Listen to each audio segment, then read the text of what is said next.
our thinking about the Jews, and even indeed our thinking about the New Testament, about Jesus and so on, has been distorted because we did not consider Jesus as a Jew who kept the law of Moses, as a Jewish teacher who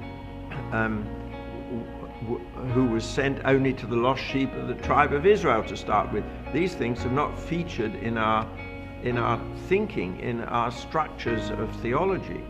And so there's a whole work of restoration, a whole work of purification of our thinking that is restoring the Jewishness of Jesus, the Jewishness of the 12, the Jewishness of Mary, the Jewishness of Paul, and the apostle to the nations.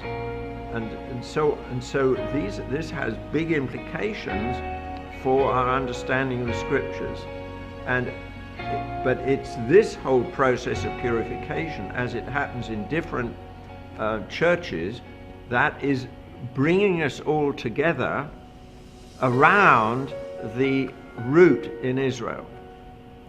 Yeah, I just want to say, Father Peter, if your heart is to restore the Jewishness of Jesus, his name is Yeshua, his mother's name was Miriam, and Paul's name was Shaul. Shaul, yes. Okay. Just want to straighten this guy out. No, he knows. He knows that. The whole process here is one of learning on the Gentile side, because when I joined TJCII at the beginning, there were a lot of things I had no idea of, but which our Messianic brothers quickly make us, alert us to, of things that have offended them, of things that are ways of thinking that have been strongly shaped by this history. That triggers a thought before you get to your next question. I think none of this would have come to the foreground at all if God hadn't decided to take this moment in history to resurrect the Messianic Jewish community of the first century. The Messianic Jews, I'm not speaking about just individual Messianic Jews or Jews who believe in Jesus, but I'm talking about the Messianic Jewish community has been gone from the scene probably for 1,700 years.